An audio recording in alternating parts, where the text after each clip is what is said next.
Hey everybody, welcome back to another episode of Hold the Mayo. You know, today's episode is brought to you by Firstborns. One of the best things I ever did for myself was be born first. I mean, let's face it, I was the first one to walk, first one to talk. I mean, everything I did was special. I mean, not to mention the fact that as firstborn, I am my parents' favorite child. So do yourself a favor and be born first. Firstborns, where our motto is, why try for a second child when you got perfect the first time?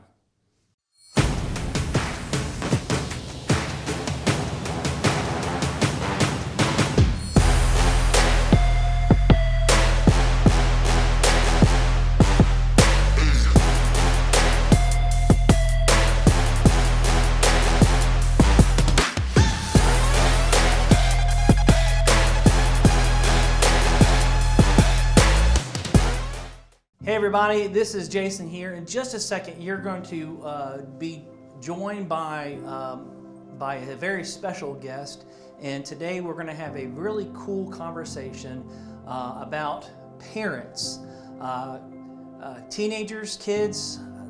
Let me tell you, one of the greatest tools you have in your life, one of the greatest things you have in your life are your parents. And so as school has started and you're starting back up and doing schoolwork and having projects and getting involved in activities, it is so easy for you, and because I remember as a kid it was so easy for me to kind of put my parents off to the side. And but being a parent now, I want to encourage you, I want to tell you that your biggest cheerleader, your biggest champion will be your parents. And so we have a very special guest here who's going to, we're going to join in a conversation, and we're going to talk about the family life. Enjoy.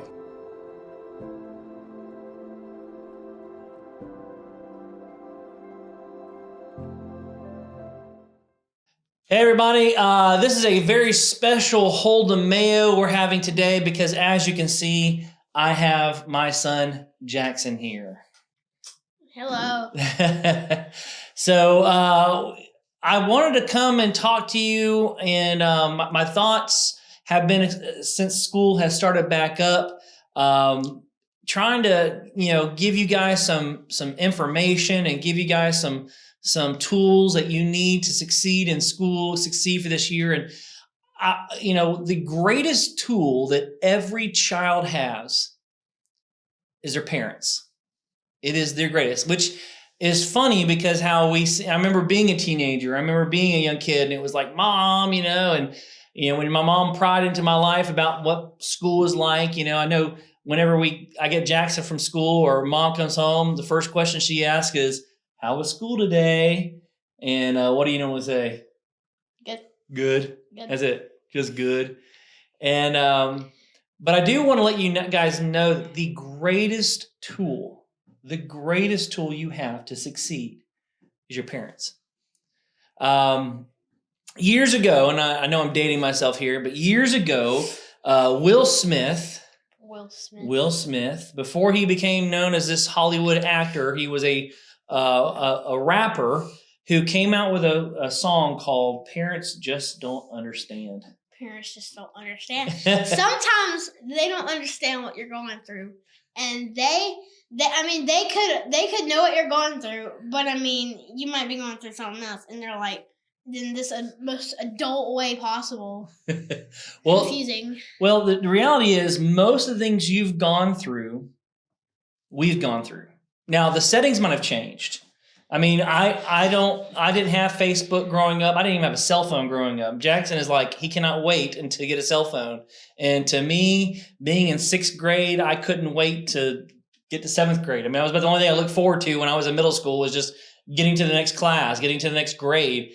But I just can't wait to drive. Yeah, but Jaxon now, he's got his tablets, and he's waiting for a cell phone so that he can communicate with people. And so the settings have changed, but the circumstances that you go through, especially the difficult circumstances you go through, we've gone through them. And so one of the reasons why we're the greatest tool, why we are one of the greatest tools in your life, is because we've already walked the path that you're walking on now. Yeah. So again, the trees might look a little different, but it's still the same path. So I brought Jaxon in. I want to have a little conversation with him today, if that's okay. Just kind of ask him some questions because for 11 years, Jaxon has been a professional child. Professional.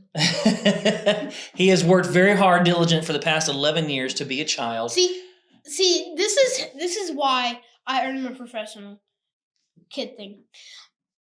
I had to deal with this for 11 years because he likes talking so much because he's a preacher and he talks a lot. Yeah, I do. I talk a lot. If you come up with a little subject you just want to talk about, and he finds out about it 30 minutes, an hour, he will talk about it. Well, I'm just good like that, I guess. Yeah. So, Jaxon, how was school today?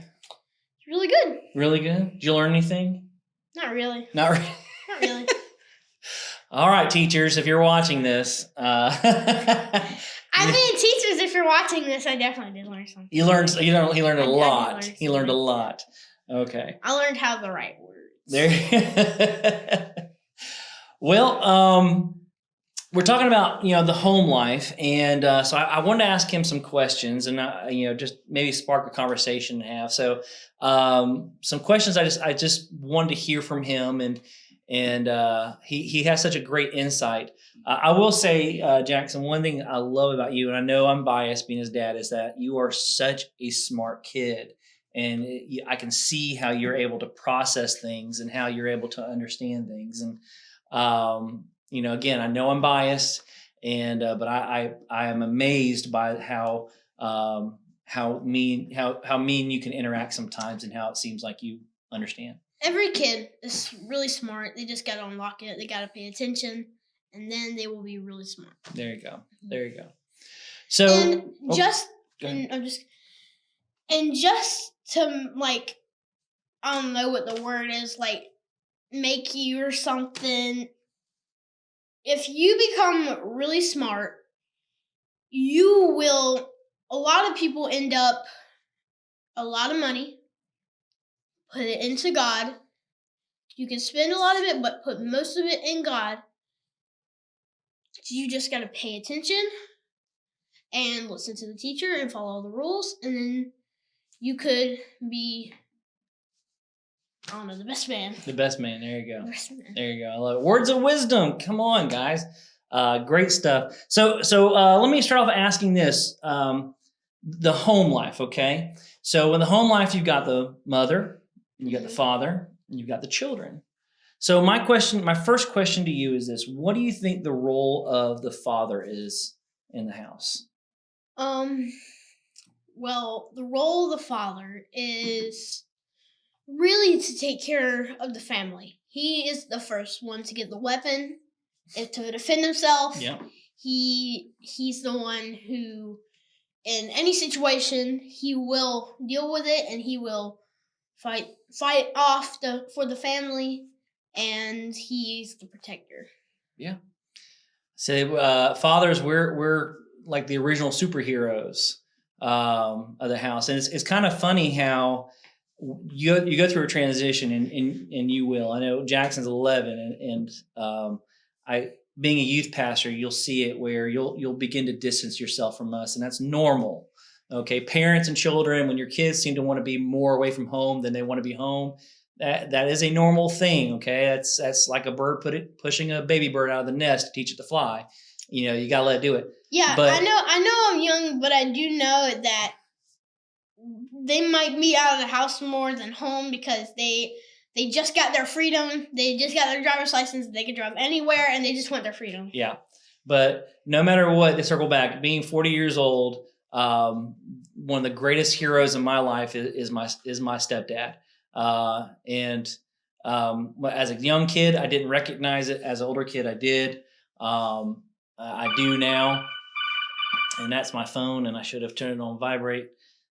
And but we're doing real time conversations here. So,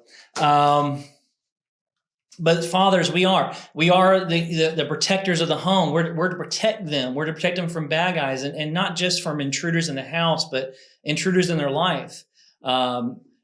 statistically they talk about they've done studies and they've said they've seen where when fathers are absent from the home, the kids are more likely to get involved in drugs.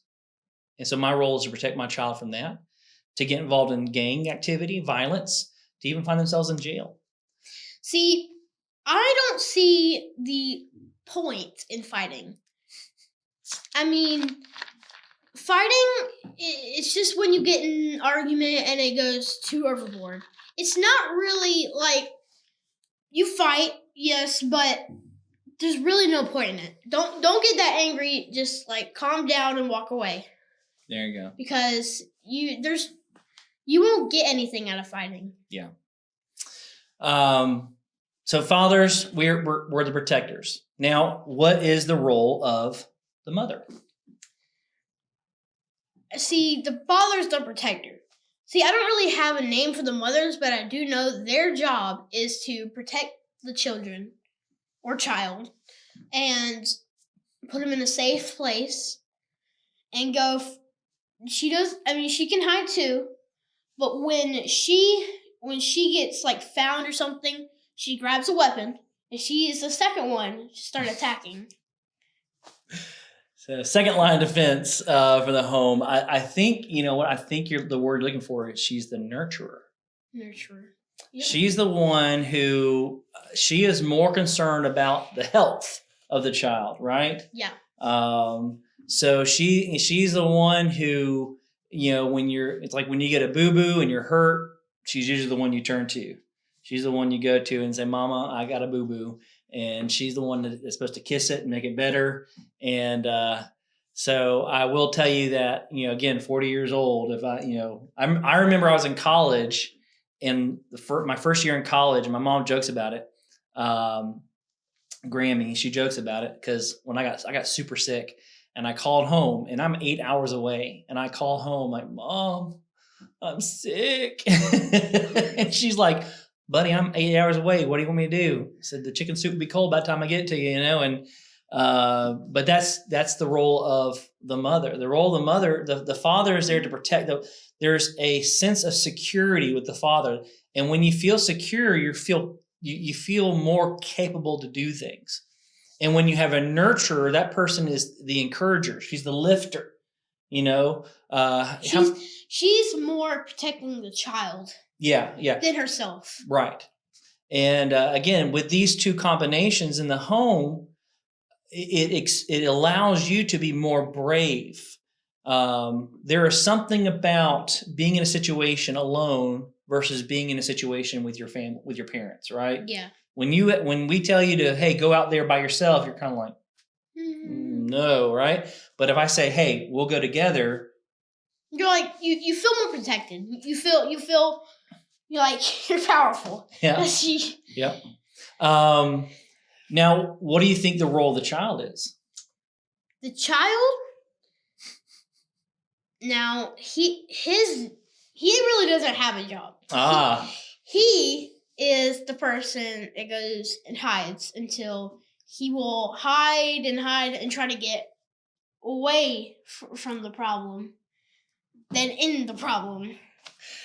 So we kind of have this interesting theme here of a villain in us and the situation. But I definitely, as much as I know this is kind of where you're coming from, but I do want to let you know that you do have a role in the house. You do have a function in the house. The Bible says, blessed is the man whose quiver is full. And when they talk about is blessed the man who has a full house, has kids. And your role, your role is to, like commandments say, to honor your mother and father. Yeah. In other words, your role, children, your role, teenagers, tweenagers, is to be a blessing in your home, which means to be obedient, to do what you're told.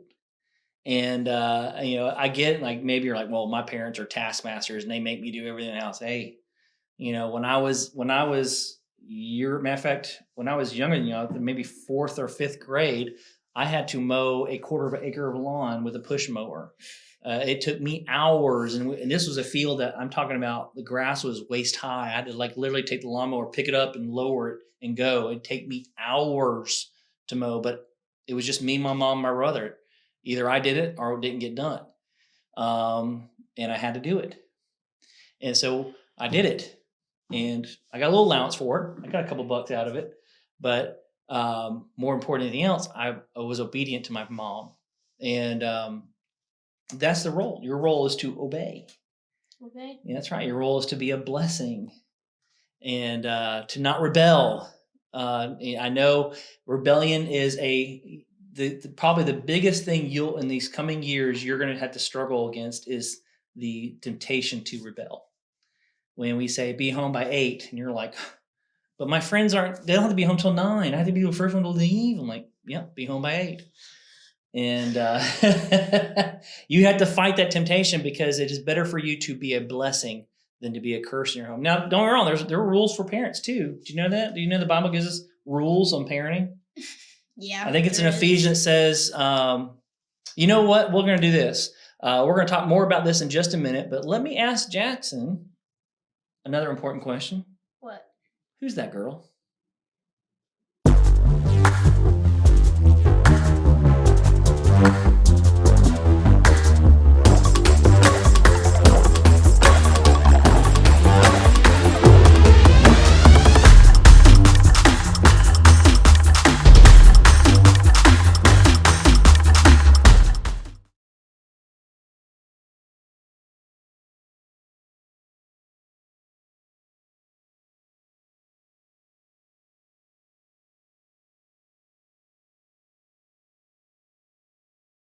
Hey guys, and we're back with another segment of Who's That Girl?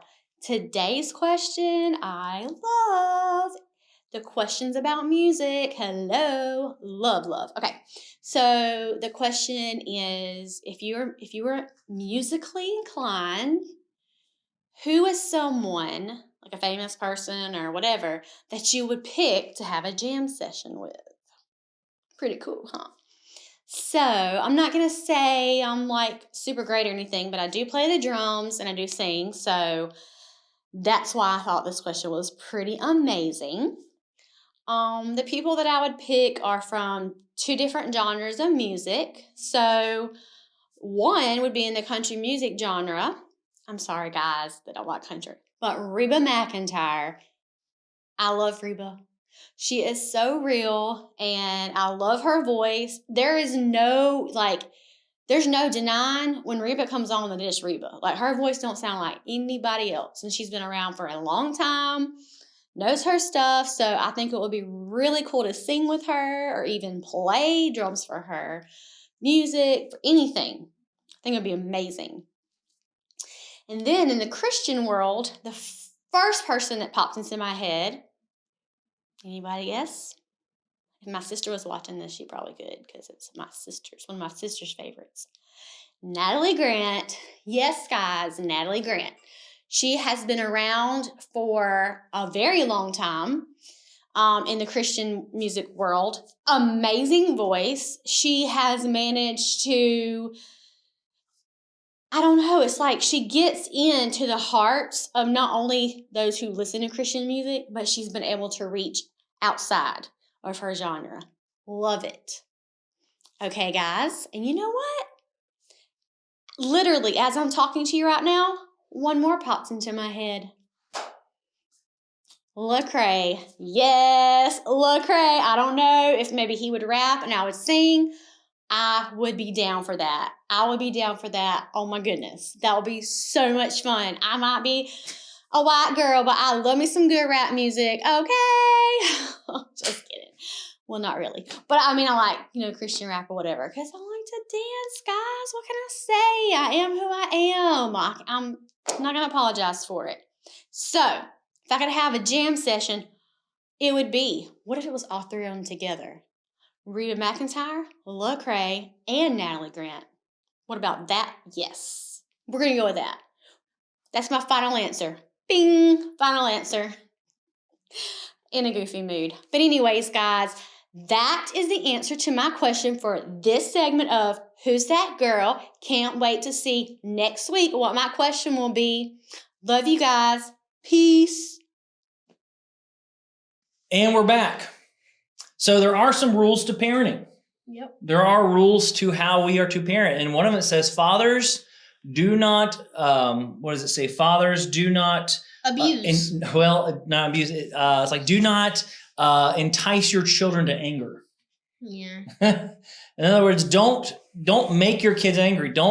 It's not that we can't be strict. I believe in being strict. Don't make your kids get in fights. Yeah. But I mean, basically, it's like, don't be cruel to your kids. Don't be cruel. Don't be to the point where your kids hate to be around you. And don't be wrong. Again, if I ground Jaxon, he might not like being around me. If I take his stuff away, he doesn't like being around me. I don't remember a time wherever I took your stuff away and you went, thanks, Dad. So it's not necessarily that, but it is a concept of simply do not bully your kids. Be kind, be gentle, be loving to your kids. It also talks about train up your child in the ways of the Lord, and it'll always come back and return, which basically means that if you teach your children the Bible and teach your children, teach you God's ways, even if at some point you decide to walk away, God promises that at some point you will come back. And there's another one, every parent's favorite one: spare the rod, spoil the child. What? Let me put it in modern day: spare the belt, spare the paddle. Look, discipline is a part of parenting. It is a part that I hate. I do not like to. I love this kid, and the last thing I want to do is make him hurt or make him sad in any way. But if I truly love you, you need to understand this. When we discipline you, when we punish you because you've misbehaved, when we do things that you don't like, it's not because we hate you. It's not because we don't want to be around you. It's simply because we love you too much to let you go down a bad path. We went kind of over this in school because the rules are for teaching you to obey and not make you really a villain and a robber or everything's trying to make you a good person. And if you don't be taught that and there was no rules, the whole world would be out of control with robbers and people. Everybody would be sad and despair. That's right. I always, my analogy, my example has always been when you learn to drive. One of the things you have to learn is that there are lines on the road, and you have to stay within those lines. In life, you have lines in the road, which basically means you have boundaries. And the boundaries are there, just like on a road. The reason why the boundaries are there because you know how dangerous it would be if you drove, against traffic. If you were just driving down the road onto oncoming traffic, you more likely would die. Or if you decided to run stop signs for no reason, you'd probably get in a bad accident. Someone told me that, let's just say someday your little brother, goes out and like a ball on the street he wants.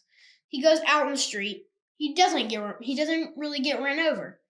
So, and the parents just do nothing about it, right?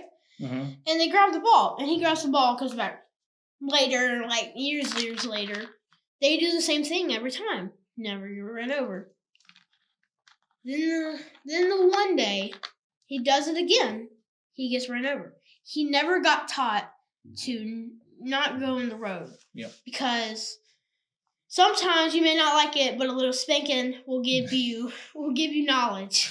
Yeah, see, I told you guys, wisdom beyond his age. So let me. We're gonna wrap up here, but I do want to ask a few more questions that I was thinking about. What is something that we do as a family that you really enjoy doing?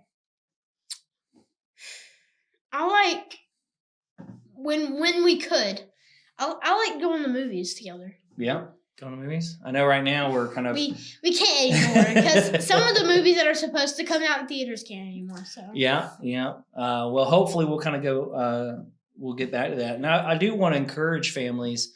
It's so easy, and I know we're guilty of it. We are guilty, and I'm honest in front of him. We're guilty of coming home and I'll get on my phone, Jaxon will get on his tablet, Caleb will be on her computer, and we'll kind of we'll be together in the living room, but we won't be together. Gathered together. And it is vital. I think it's very important. Parents, and I'm talking to, I have a screen right here so I can see myself. So I'm talking to myself, probably more I'm talking to you. Make more effort to spend time with your kids. I don't Because it won't be long. Exactly. I cannot believe he is already in middle school. I will say one of my favorite things that we do, and I'm glad you still let me do it. I was really afraid when you got in middle school you wouldn't let me, but I like reading to you at night. I know we've been spending years going through these 4 books, but I still enjoy reading to you, and I hope I'm not looking forward to the day when you go, Dad. You probably have a little voice by then, Dad. I don't need you reading to me anymore at night. I'm like, okay. I know it's coming, but I'm not looking forward to it. My last question is this. What is something that in the near future you hope that we'll get to do as a family? We don't. What, like a dream, something that you hope in the future we'll be able to do as a family? Like if you're like, Dad, Mom, I want to go here, or I want to do this. What is it? I wanted to go fly to Hawaii. Fly to Hawaii. And have a tropical vacation with the family. And do all the fun things we can do in Hawaii. Because I never been, and I just thought it would be really cool. A fun tropical trip to Hawaii. Okay. All right. Well, When we get on there for that. well, you know what? Who knows? We'll leave it to God. We'll put that. Only God knows what the future has for us. You know what? We'll do what Pastor says. One thing Pastor always does to me. He says, "We'll put that on God's to-do list, and if it's something that God will allow us to do, we'll do it." I know your mother would love to go to Hawaii because we do have. She actually has a friend. I don't know if you know that. In Hawaii. In Hawaii, yeah. I think. Lucky friend. Yeah. So, matter of fact, I think they sometimes watch these videos. So maybe they'll watch and they'll send word to Kayla and say, "Hey, look, you need a place to stay. Let us know." Hint, hint. But you know what? Who knows what can happen? I know we definitely will be planning some more stuff, doing some more stuff. It is vital. It is so important for parents to take time with your kids. I know we get busy, we get swamped with work and with other stuff, and the last thing we want to do is give up a Saturday to go out and do stuff when I could just lay on my couch and do nothing. So yeah, sometimes you just you want to go on the couch, play your tablet, watch TV or anything, but you can't do that forever. I mean, you got to go to church. You gotta grow up. You gotta survive with food and everything from Walmart or something. You can't just sit on the couch all day, even though you want to. You can't. All right. And last question. Do you like going to church? I do. Okay. I do like going to church also because of my friends. Since COVID, it's really like, yay, I get to see my friends finally on Sunday. But also because I love worshiping God and singing the songs that we get to do. Very good. Church is another vital point, another vital place for parents to be involved with their children. Like I said earlier, train up your child in the ways of the Lord. And part of the training of the child is to be involved in church. And I would encourage you, parents, be involved in church. It is one thing for y'all to come in and sit on the pews. It's a whole nother thing when they see you actively involved in some program or something at the church. Because when they see you involved, they get involved. Take it from a guy who grew up with a ranger, matter of fact, at some point he was the Southeast District Ranger leader. I mean, I firmly believe the reason why I'm involved in ministry and I'm here is because I had a dad who was highly involved in church, and I had a mom that was involved in church. And so we're hoping and believing. I'm not saying that you'll go into ministry, but I want him to know that he does have a ministry, whether that is just to be volunteering at a church while working a secular job or whatever. We want him involved in church, and we want him to carry on that tradition to his kids to be involved. So, guys, I hope you enjoyed this time. I enjoyed this conversation, but I enjoy talking to him all the time. I get the luxury of talking to him all the time. And I hope you enjoyed tonight's video. We hope you have a wonderful rest of the week. Stay safe. It's still 2020, so we don't know what's going to happen. Guys, my name is Jason. And I'm Jaxon. And this is Hold the May. Hold the Mail.